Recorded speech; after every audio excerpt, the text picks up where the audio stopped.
Tahukah sahabat, ternyata julukan negeri Anbiya yang disematkan kepada Palestina itu bukanlah tanpa maksud. Banyak nabi yang faktanya memiliki riwayat hidup di negeri tersebut. Ada yang lahir, hidup, atau bahkan dimakamkan di sana. Lantas, siapa sajakah nabi yang lahir di Palestina? Yuk, simak video kali ini. Nabi Yusuf, salah satu putra dari Nabi Yakub alaihissalam. Beliau lahir di kota suci Al-Quds, Yerusalem, Palestina. Di dalam Al-Quran, kisah Nabi Yusuf alaihissalam sendiri secara luas dianggap sebagai salah satu surat paling indah. Beliau juga termasuk salah satu pria paling dihormati di dalam Islam. Menurut sebuah sumber, terdapat tempat bernama Jub Yusuf yang terletak di Galili. Tempat tersebut dianggap sebagai sumur di mana Nabi Yusuf dilemparkan ke dalamnya oleh saudara-saudara lelaki sang Nabi. Selain lahir, Nabi Yusuf juga meninggal dunia dan dimakamkan di Palestina. Tepatnya di Masjid Ibrahimi, Al-Khalil, Hebron, tepi barat. Nabi Yakub, seperti yang sudah disebutkan sebelumnya, Nabi Yakub alaihissalam merupakan ayah dari Nabi Yusuf alaihissalam. Meski begitu, beliau juga seorang putra dari seorang nabi bernama Nabi Ishak alaihissalam. Beliau lahir di Palestina. Selama hidup, Nabi Yakub bepergian ke Irak bagian utara. Setelah itu, beliau kembali ke Palestina dan mengisi waktu tuanya di Mesir. Setelah meninggal dunia, beliau kemudian dimakamkan di Al-Khalil, Hebron, tepi barat. Makam beliau juga berlokasi di Masjid Ibrahimi. Nabi Sulaiman, putra terakhir dari Nabi Daud alaihissalam, itu lahir di kota Al-Quds, Yerusalem, Palestina. Menurut sumber, selama masa pemerintahannya, 30 tahun di Palestina, beliau memerintahkan jin-jinnya untuk memperbaiki Masjid Al-Aqsa. Dikatakan bahwa sejumlah dinding dan 2 pilar yang dibangun oleh jin dari Nabi Sulaiman masih bisa dilihat pada bagian bawah masjid. Nabi Isa, beliau alaihissalam lahir di kota Bethlehem, tepi barat, Palestina. Selain dilahirkan di sana, Nabi Isa alaihissalam juga menghabiskan masa hidupnya di negeri istimewa tersebut. 4 nabi ini memiliki riwayat lahir dan hidup di negeri Anbiya, yang sampai hari ini masih bisa kita lihat bekas jejak kehidupannya. Jangan lupa, ketika sahabat berkunjung ke Palestina kelak untuk menyambangi tempat-tempat bersejarah yang berkaitan dengan mereka dan ambil banyak pelajaran darinya. Bethlehem dalam bahasa Arab berarti rumah daging dan bahasa Ibrani artinya rumah roti.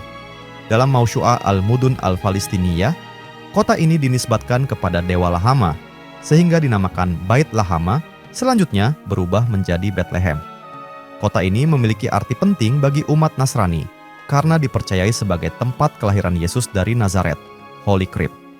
Di tempat ini dibangun Church of Nativity, gereja kelahiran, yang disucikan umat Nasrani dan merupakan gereja tertua di dunia, oleh Konstantin Agung, 300 Masehi.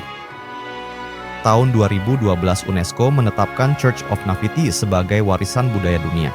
Tempat ini juga memiliki makna signifikan bagi umat Yahudi karena dipercaya sebagai tempat kelahiran Daud alaihissalam, raja terpopuler dan terpenting bagi Bani Israel Shoit Yige merebut Yerusalem dari genggaman kaum Jebusit.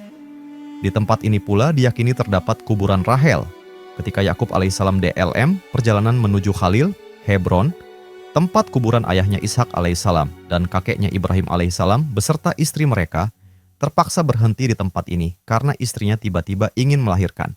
Karena istrinya mengalami kesulitan dalam melahirkan Bunyamin, kemudian meninggal dan dikuburkan di kota tersebut. Di tempat ini pula konon Daud alaihissalam dan Sulaiman alaihissalam wafat dan dikuburkan. Tempat ini juga memiliki arti penting bagi umat Islam meskipun pro dan kontra karena diyakini tempat kelahiran Nabi Isa alaihissalam. Di tempat ini Rasulullah ketika Isra Mi'raj diperintahkan Jibril alaihissalam untuk turun di Dr. Buraq, kemudian sholat 2 rakaat sebagai ucapan salam penghormatan kepada Isa alaihissalam. Tempat ini juga pernah dikunjungi Khalifah Umar bin Al-Khattab dengan ditemani oleh Patrick Schafarwanius dan melakukan salat 2 rakaat. Karenanya, tidak ada salahnya apabila kota ini mendapat perhatian khusus dari umat Islam dengan menziarahinya, karena Rasulullah telah memberikan kemuliaan terhadap tempat ini dengan mengunjunginya bersama Jibril alaihissalam dan salat di dalamnya. Ironisme sedang terjadi di Bethlehem. Ya, sebagai salah satu tempat yang diagungkan oleh umat Nasrani, nyatanya jumlah penduduk Nasrani di kota ini terus berkurang. Ada beberapa hal yang menyebabkan hal ini, salah satu diantaranya berimigrasi ke negara-negara lain. terutama ke Amerika dan Eropa. Jika kondisi ini terus berlanjut, sebagaimana dilaporkan BBC News, pada 2025, penduduk Kristen yang hidup di Palestina akan habis sama sekali. Data menunjukkan, pada sekitar 100 tahun silam, jumlah penduduk Kristen di wilayah Palestina lebih dari 30%. Namun, saat ini jumlah mereka hanya 2%. Data ini nyata adanya, namun kami berusaha melawannya. Saya yakin di beberapa desa tidak akan ada lagi penduduk Kristen, kata Simon Azazian dari Masyarakat Injil Palestina. Ia mencontohkan penduduk di desa Wersaid. Dulu, penduduk di desa ini 100% Kristen, kemudian turun menjadi 60%, dan sekarang tinggal 40%. Jumlah mereka terus turun, sambung dia. Fakta ini menumbuhkan kekhawatiran di kalangan pemimpin Kristen di Bethlehem bahwa tak lama lagi kota dan situs-situs bersejarah yang penting hanya akan menjadi peninggalan Kristen saja, lantaran tak ada lagi orang Kristen yang tinggal di sana. Selain karena imigrasi, penurunan jumlah penduduk Kristen juga dipengaruhi oleh faktor ekonomi. Warga Kristen, seperti halnya tetangga mereka yang Muslim, menghadapi kesulitan besar dalam mencari penghidupan di Bethlehem. Sejatinya, tak hanya warga Kristen yang berimigrasi. Warga Muslim pun melakukan hal serupa, hanya jumlahnya tidak besar. Dari Anas bin Malik radhiyallahu anhu, Rasulullah bersabda, "Aku diberikan kendaraan lebih baik dari keledai dan bukan bagal. Jalannya begitu cepat, lalu aku mengendarainya bersama Jibril alaihissalam, lalu aku sampai pada suatu tempat. Jibril berkata, turun dan sholatlah. Maka aku pun melakukannya. Lalu dia berkata, tahukah engkau tadi sholat di mana? Aku berkata, aku sholat di Tiba, Madinah, dan kepadanya aku berhijrah. Kemudian dia berkata, turun dan sholatlah. Maka aku pun melakukannya. Kemudian dia berkata, tahukah engkau tadi sholat di mana? Aku berkata, tadi aku sholat di Bukit Sinai. Dan disitulah Nabi Musa berbicara langsung dengan Allah. Kemudian dia berkata, turun dan sholatlah. Maka aku pun melakukannya. Kemudian dia berkata, tahukah engkau tadi sholat di mana? Tadi aku sholat di Bethlehem, dan disitulah Nabi Isa dilahirkan. Kemudian aku masuk ke Baitul Maqdis, dan di situ dikumpulkan para nabi, maka aku pun diperintahkan oleh Jibril untuk menjadi imam mereka. Hadis riwayat An-Nasai. Hadis di atas menggambarkan sebagian perjalanan yang dilakukan Rasulullah dalam peristiwa Isra Mi'raj. Bagi umat Islam, ini merupakan peristiwa yang sangat penting karena saat itu Rasulullah mendapat perintah untuk menunaikan salat 5 waktu.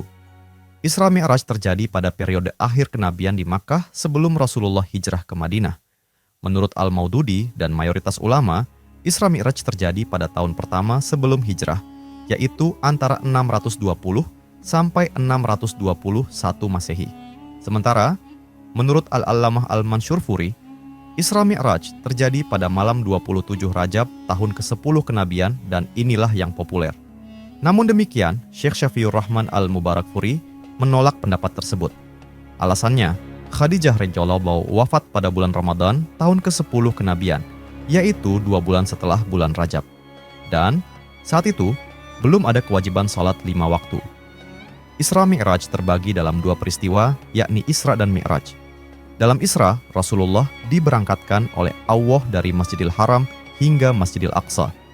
Nah, dalam perjalanan dari Masjidil Haram hingga Masjidil Aqsa inilah, Rasulullah sempat singgah di tempat kelahiran Nabi Isa Al-Masih, Bethlehem. Lalu, dalam Mi'raj, Rasulullah dinaikkan ke langit sampai ke Sidratul Muntaha, yang merupakan tempat tertinggi. Di sini, beliau mendapat perintah langsung dari Allah untuk menunaikan salat 5 waktu. Berada di wilayah Palestina, Bethlehem merupakan kota budaya dan wisata, khususnya wisata rohani. Hal ini dimungkinkan karena umat Islam maupun Kristiani meyakini, di kota inilah Nabi Isa Al-Masih, umat Kristiani menyebutnya Yesus, lahir lebih dari 2000 tahun silam. Berpenduduk sekitar 29.000 jiwa, pada 2005, Bethlehem berada di wilayah tepi barat Palestina. Sejak 1995, otoritas Palestina memegang kekuasaan penuh atas kota ini. Sebelumnya, sejak Perang 1967, Bethlehem berada di bawah cengkeraman Israel. Penyerahan Bethlehem kepada Palestina pada 1995 diikuti dengan perayaan Natal, yang juga dihadiri pemimpin PLO Yasser Arafat. Selain penting bagi umat Islam dan Nasrani, kota ini juga penting bagi kaum Yahudi. Mereka meyakini Bethlehem adalah kota tempat Daud dilahirkan. Daud adalah raja Israel yang diyakini telah merebut Yerusalem dari genggaman kaum Jebusit. Dalam bahasa Ibrani, menurut BethlehemCity.org, Bethlehem berarti rumah roti, sementara dalam bahasa Arab disebut Bait Lahm yang berarti rumah daging. Namun ada yang menyebutkan kata Bethlehem diambil dari kata Lahmo, yakni dewa kesuburan orang-orang Khaldea yang diambil dari bahasa orang-orang Kanaan, yakni Lahama. Secara geografis, Bethlehem terletak sekitar 10 km sebelah selatan Yerusalem. Kota ini berada dalam sebuah cekungan dengan bagian pinggiran kota lebih tinggi dari pusatnya. Berada pada ketinggian 765 meter di atas permukaan laut, Bethlehem dikelilingi perbukitan yang membentang ke arah gurun Yudea. Sejauh mata memandang ke arah gurun tersebut, yang tampak adalah hamparan kebun anggur, pohon zaitun, dan rumah hadis riwayat rumah kecil di perkampungan. Kota raya Bethlehem juga mencakup kota kecil Beit Jala dan Beit Sahur. Sejarah mencatat, kota ini dihuni manusia sejak 3.000 tahun sebelum Masehi. Sementara, orang-orang Kanaan adalah kelompok manusia yang diyakini menjadi penduduk pertama Bethlehem. Kota ini juga memiliki nama lain, yakni Afrat atau Afratah, yang artinya kesuburan dan tumbuh-tumbuhan.